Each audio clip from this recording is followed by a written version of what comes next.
On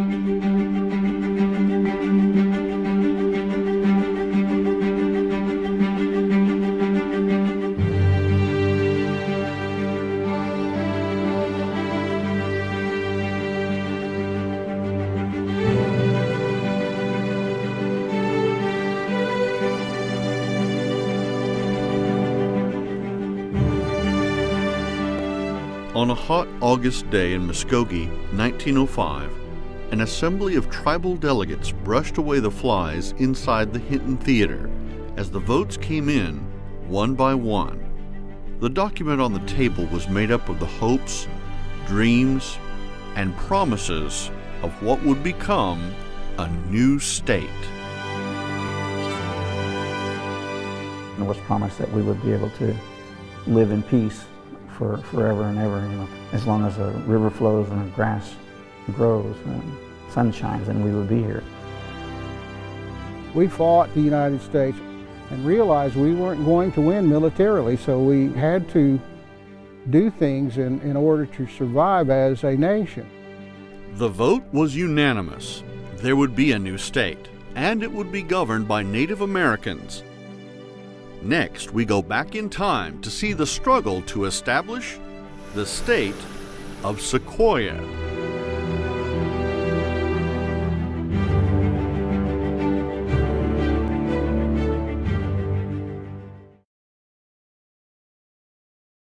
The extermination of the Indians and the taking of their lands was ultimately as beneficial as it was inevitable.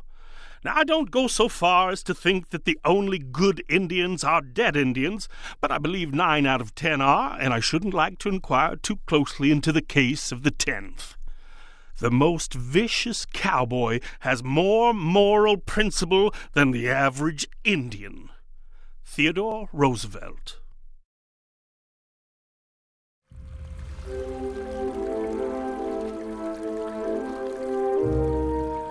I think that Indians always wanted that. From the very time Columbus landed on our land, and then that's when the greed began. But we've always wanted our own place. And it was a dream, because it wasn't ever going to happen. For people outside Indian Territory, Americans couldn't understand why we had a society in the heart of the American continent that was so un-American. The people who came here left their land in Europe, in England, Britain. This wasn't their land. They didn't have the kind of attachment to the land that we had. It was different. It was a resource to them. To us, it was our home. The years following the Civil War were a time of great struggle for tribes in Indian Territory. Struggles in dividing the land, struggles in keeping their possessions against ruthless and scheming invaders, and fading hopes for a state which had been promised them and their fathers.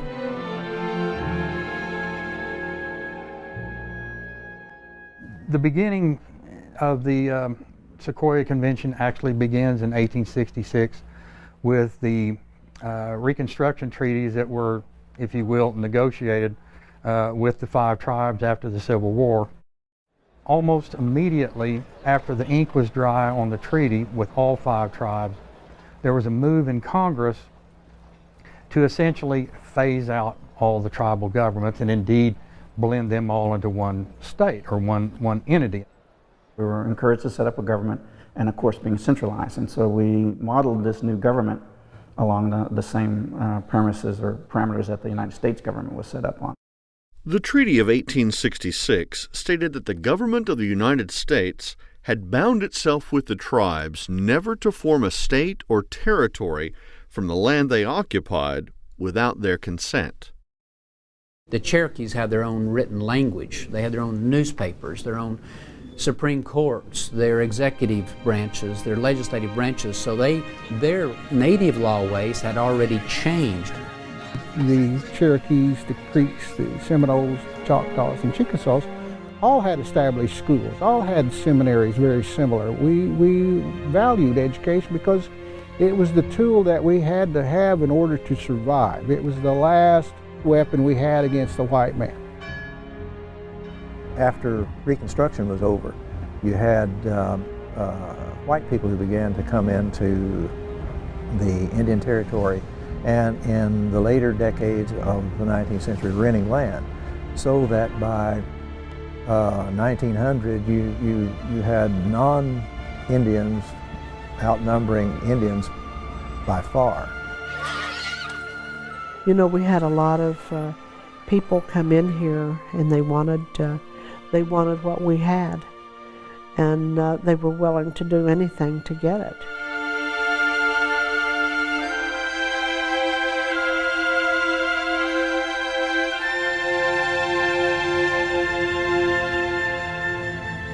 At that same time, coincidentally, was the major push by the United States for railroads. And part of the stipulations in the treaty was to allow the railroads to come in. So here they were coming in and starting to bring an influx of people. And so there was a push. I felt pressure by the tribes that we need to do something to protect our realm, our area. They wanted to be sure that a railroad was cut through each of the various tribal lands for transportation purposes.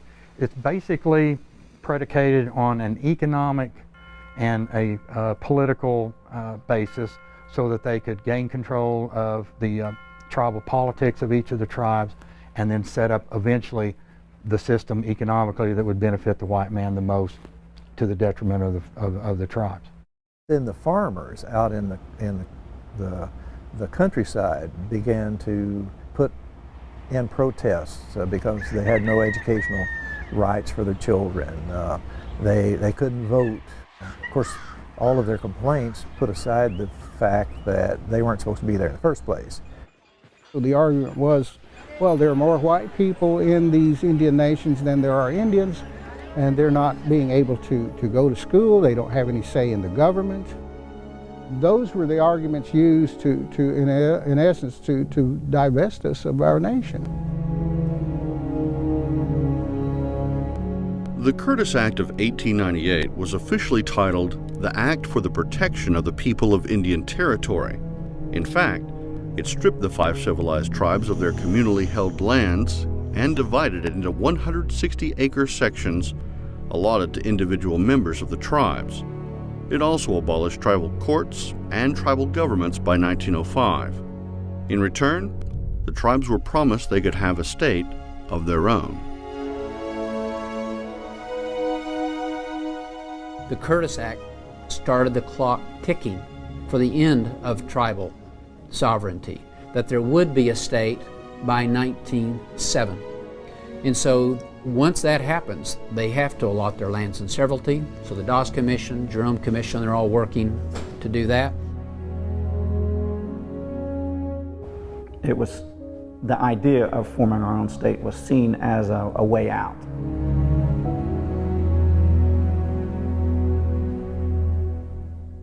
Cherokee citizen James A. Norman had a vision for the new state. He called it Sequoyah after the inventor of the Cherokee syllabary. Norman laid out the benefits of a separate state, saying Indian Territory had the natural resources. It had a population that could support statehood, and compared it to Oklahoma Territory, which was in debt, suffered several years of crop failure, and was plagued with tax problems. Indian Territory had oil, it had coal, it had timber.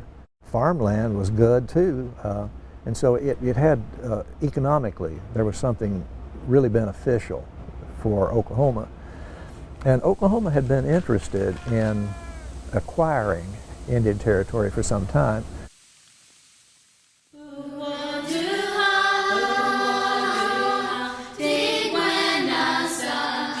The tribes themselves had already developed the eastern half of the state. The economy was established. The infrastructure was there. The telephone had already come in before 1900. Newspapers were being published all over Indian Territory. Anytime we had resources to be developed, then the white population came in and wanted it. The construction of the two territories as one state is an impossibility, for the people out there will fight it to a standstill. There'd be no more loyal citizens than those of Indian Territory if they're admitted to the Union, but they'll never submit to the merging of the two territories. Chief Pleasant Porter. There was all kinds of talk about statehood for Indian Territory and statehood for Oklahoma Territory, and the question out there was, is this going to be one state or is it going to be two states? Congress at the time is strongly Republican. They do not want two more Democratic senators coming from the Indian Territory, knowing that when the rest of Oklahoma becomes a state, there are two more Democratic senators, so they don't want that. They hold the line and say, no, we want single statehood. We do not want two separate states.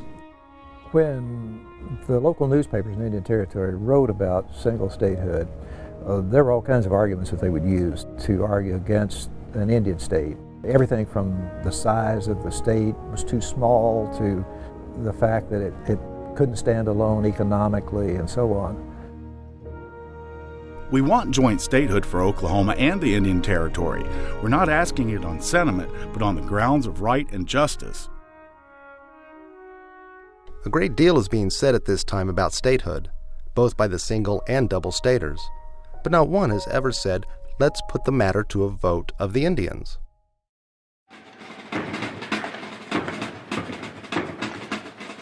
On April 5, 1905, President Theodore Roosevelt entered Indian Territory on one of his extended hunting trips in the West. Your territory, remember, in conjunction with Oklahoma, will soon be one of the greatest states in the Union. Theodore Roosevelt was probably more involved in the history of Oklahoma than any other president, before or since. But he was a practical politician. He was head of the Republican Party at the national level. He did not want more Democratic senators, especially out of the Old South. Theodore Roosevelt didn't intend to admit the state if he could avoid it because both territories had grown so overwhelmingly Democratic. He was a very partisan character. Spurred on by President Roosevelt's visit, the advocates of both single and separate statehood held several meetings to forward their agenda. James A. Norman and Chiefs William C. Rogers and Green McCurtain, governors of the Cherokee and Choctaw nations respectively, issued a call for a constitutional convention to be held in Muskogee on August 21, 1905. Well, at the time of the Constitutional Convention, Muskogee was cut by two railroads, and it would have had a very strong, thriving business district and two very strong black business districts, and it would have had a sizable population. 1904, somebody said there were more federal bureaucrats in Muskogee than in any other city in the United States outside of Washington, D.C. There's actually three principles to the Sequoyah Convention: William H. Murray, Charles Nathaniel Haskell, and Pleasant Porter. And Pleasant Porter was the elder statesman, the person that had the respect, like the cement, the glue that held everything together. The convention to be held here later this month will live in history. It will live as long as there is American liberty. Chief Pleasant Porter. He was our last freely elected chief. So he was one of the ones that saw the inevitable end of where we were going. So he had to mitigate or minimize as much of the potential damagers that was seen to maybe have come from some of these actions. And so he was in a difficult position. Charles Haskell was a Pennsylvania oil man who had transplanted to Muskogee, and he had a statehood movement of his own going. It was an independent statehood. Independent was part of the title, and he had called a meeting in Muskogee for that same time as the Sequoyah Convention. But he saw the benefit of joining forces with the Sequoyah movement. Chief Douglas H. Johnston, the only one of the 5 chiefs to oppose the convention, sent his nephew to represent the Chickasaws. Alfalfa Bill Murray had married into the Chickasaw Nation. The Chickasaws probably more so than the other tribes, were very liberal on accepting others, non-Indians, as tribal citizens. So he not only married into a Chickasaw family, but he was an attorney from Texas who knew constitutional law. And the chief of the Chickasaw says, "You will be my delegate to the state of Sequoyah." There was no question in his mind it was going to be William H. Murray, because he was the right man at the right place at the right time. I had spent 4.5 years studying and reading constitutions, ancient and modern, and I didn't realize that I'd be the best equipped in the writing of the Constitution of anybody in the convention till I got there. They all knew it inside of 10 days.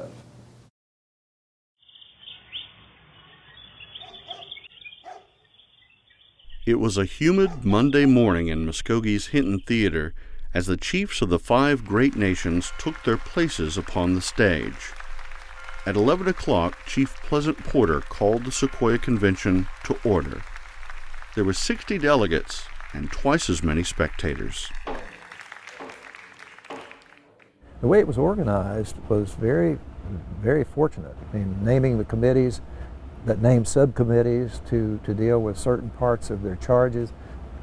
Whether there was disagreement among the delegates at the convention doesn't come through in the reports, but for the most part, it was a fairly congenial group. For 2 weeks, the individual committees worked on separate parts of the Constitution. There was a Bill of Rights, a section creating a corporation commission to protect citizens from predatory businesses, but left out was women's suffrage. Ladies of the new state would not have the vote. The question of prohibition was central to the discussion of statehood. Indian Territory was dry, and of course, countless number of felons had been prosecuted in Fort Smith and other courts adjacent to Indian Territory for introducing liquor. And of course, Oklahoma was wet. These tribes came from the Old South, and so many of the issues that the South fought for, states' rights, limiting federal authority, fear of big businesses, come into the Sequoyah Convention, make their way into the Oklahoma Constitution. In order to secure the president's signature, a section establishing segregation was left out. The people at Sequoyah Convention and at the Oklahoma Convention wanted to exclude African Americans from much of the privileges of citizenship. Roosevelt says, if you put that in the Constitution, I will not sign it. You will not become a state. So Alfalfa Bill Murray and those other leaders had to keep that out for him to sign it so we could become a state. Senate Bill number 1 filed in 1907 was the Jim Crow bill to separate the races.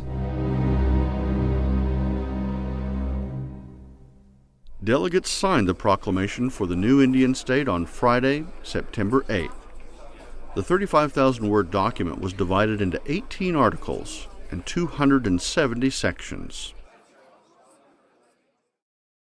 Our present government shall not be annihilated, but transformed into material for a nobly established state. Thus shall we have life, not death. Chief Pleasant Porter. Remember, they started on the 21st of August, and they adopted that Constitution on the 8th of September. It was a study in efficiency. It really was. And I don't know that they could have done a better job if they took years to plan it. The convention itself unanimously ratified that Constitution. There were no votes in the Constitution against the. So you've got a fairly strong sense of the people who are involved in this movement that this is something that can be done. As the convention drew to a close, delegates heard a few last words from Chief Pleasant Porter. From time immemorial, the Indians, as a heritage of the original inhabitants, have been promised a state, an empire of their own. Driven west by successive invasions, the Indians were forced to settle in this territory, which is undoubtedly Indian country. They have taken on the dress, the customs, and the religion of the white man, and they welcomed him as a brother. The national government must grant us separate statehood or make a confession. Once the Constitution was written, it was ratified by the convention. Then it had to be ratified by citizenry of this proposed state.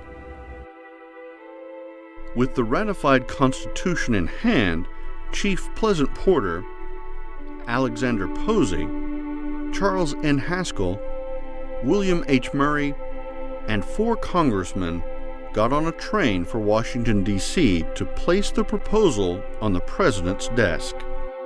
After he's adjourned, Haskell walked to the depot and he said, "Do you believe that we'll get statehood under this bill?"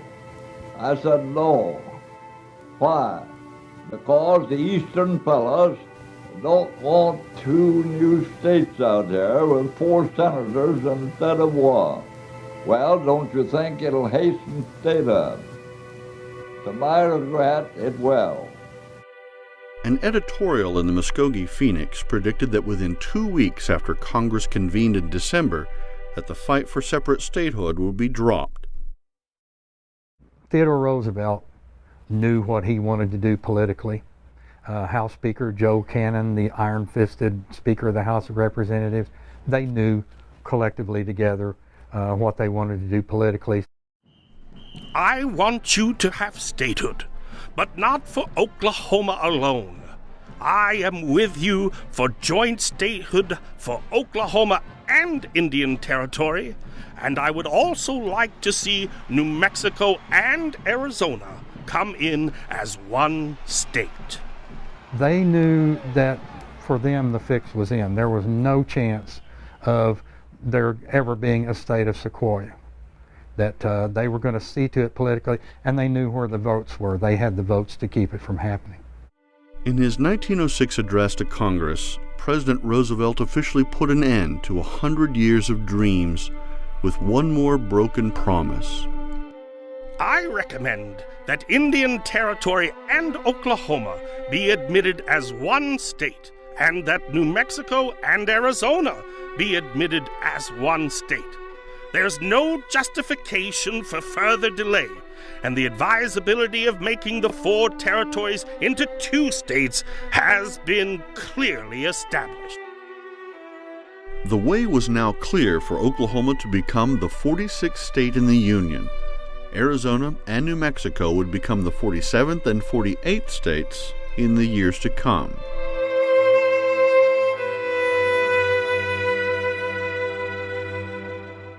The state of Sequoyah is never accepted by Congress. It does not become law. But when the Constitutional Convention is called in 1906, those leaders have a head start. The Indian Territory would dominate the Constitutional Convention. The Oklahoma Constitution, as it came from the Sequoyah Constitution, to me is the ultimate cut and paste job. They took essentially the most cogent elements of the Sequoyah Constitution and adapted it over to what we have now as the present state of Oklahoma Constitution. I think 18 of the people who'd worked on the state of Sequoyah Constitution eventually ended up working on the Oklahoma Constitution.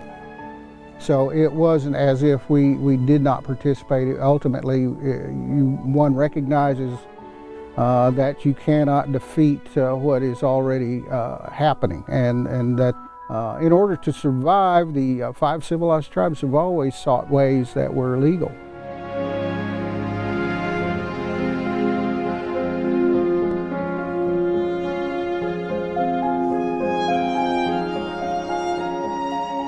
At 10:16 on the morning of November 16, 1907, surrounded by newspapermen and a small delegation from Oklahoma, President Theodore Roosevelt signed the statehood proclamation, saying, "Oklahoma is now a state."